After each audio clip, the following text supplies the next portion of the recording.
Hello, I'm Sean Finnegan, and you are listening to Restitutio, a podcast to get you thinking about biblical and historical Christianity, to inspire you to follow Christ, and to convict you to lead a consecrated life.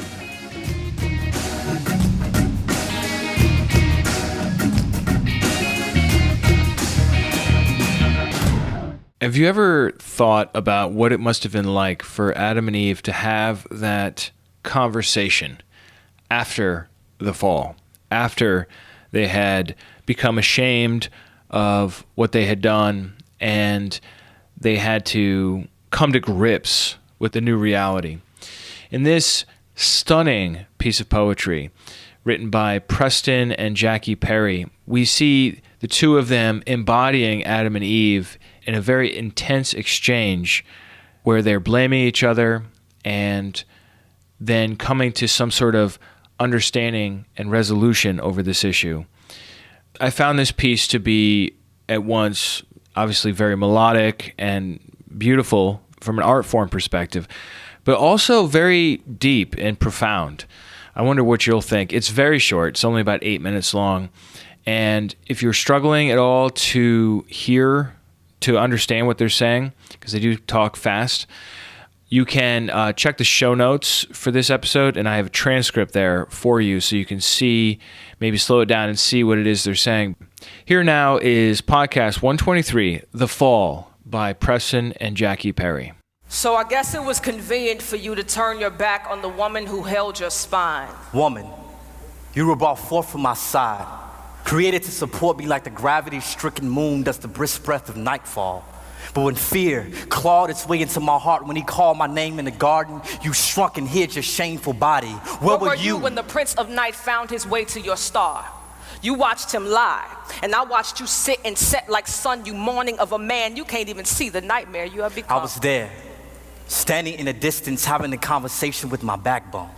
I wanted to stop you, but you let that evil reptile with eyes, slow dancing with deceit and tongue, swift as breeze, woo you dumb to think we could be wise as the God who thought the galaxies into existence. Adam, I thought he was my friend, letting me in on secrets God Pinky promised the leaves not to tell.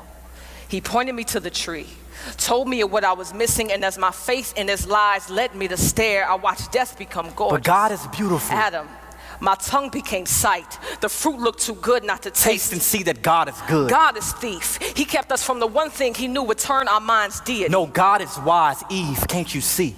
In our feast for knowledge, we have become fools. Searching for wisdom in a mere branch, we forgot about the God who had the power to grow us from dust with no roots. His mind is wide as sky, and we were free as clouds, but now the silent hum of shame echoes the land. The eerie chill of Father's curse crawls across our conscience, and the very river we bathe our naked souls in is damned because of you. What have you done? Do not blame me for murder and name yourself victim as if we are not both ghosts with skin. You left me for dead. Did you forget the sixth day when God made you from dust? But he made you from me for me. While sleeping, he called you from my cage bones, beautiful, but you, with your prideful disposition, switched positions and tried to lead. Took heed to a four-legged snake without consulting me first. You didn't respect me. He gave you authority. He made you the head of us, but you became neck. I can still see the apple stuck in your throat. Adam, swallow your pride.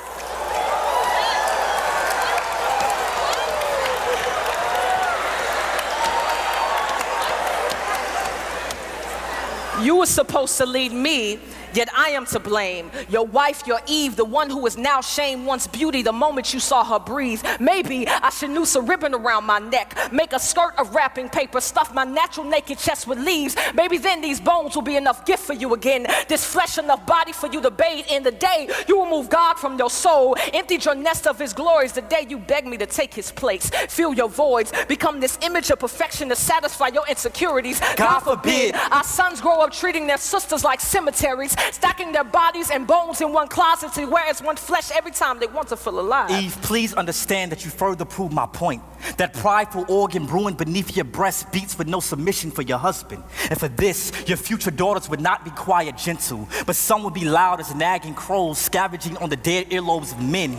Their bodies, sculpted for God's glory, will become lures enticing our sons to sin, and they will. These women, your offspring, will hand their souls over to men who are not their God. They will kneel for value at the altar of man's approval, but that worship would not make them whole nor holy. Do you see what you've done? You made this about you by blaming me. We are both sin wrapped in flesh, both broken creations, stained glass windows with no shine, no sun, no light. We are both dark, imperfect, lost. We are fallen.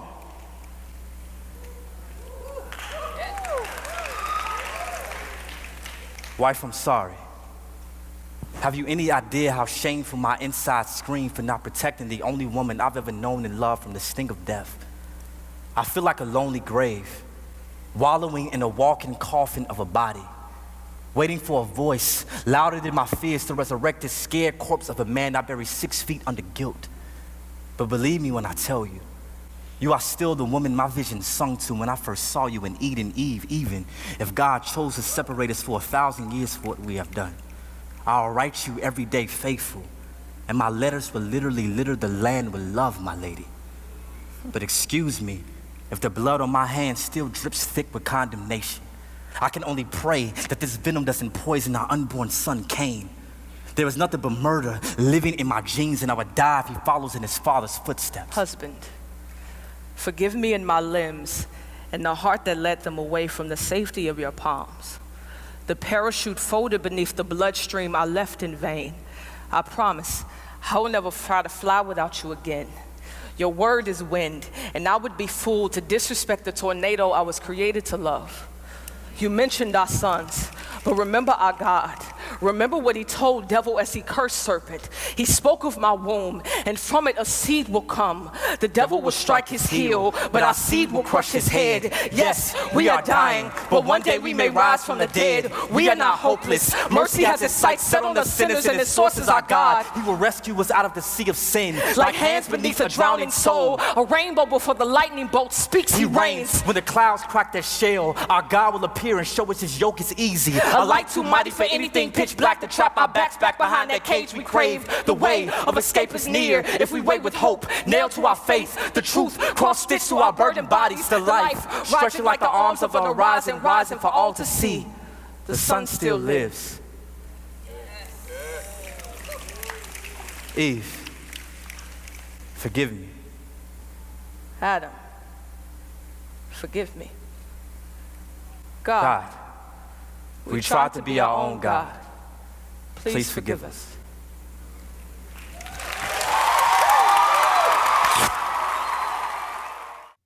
I told you it was short, right? But very powerful nonetheless. You can follow up more about Preston Perry or Jackie Hill Perry at their various websites. You can access those in the show notes. Also, take a look at Podcast 81, where I posted Jackie Hill Perry's poem on her struggles with homosexuality and how she was able to overcome them through the gospel. It's called My Life as a Stud. Also, these are all available on YouTube as well. You can get those and also see what other work each of them has in their respective fields. If you haven't had a chance yet, take a look at interview number 30, When God Speaks with Alan Kane. I just want to read out a couple of quick comments on that. Paul Shaw writes, I love this interview and Alan's remarks. They were both a blessing and an inspiration. We were good friends with his mother Grace in our OBC days, so I particularly liked the final story. But I also was impressed with the idea of ministry to the community without expecting anything in return. God bless you both. David Cheatwood writes, Alan, thanks for sharing your heart with us. I was blessed in listening to your interview with Sean. I agree wholeheartedly with you and loved you sharing your special God moments. We need to hear more of that from our people. Well, if you haven't yet listened to it, go on and you can access it on restitutio.org or in your device. Just scroll down to interview number 30, When God Speaks with Alan Kane, and see what you think about his testimony and story about what God did with and in him at Lawrenceville Church of God.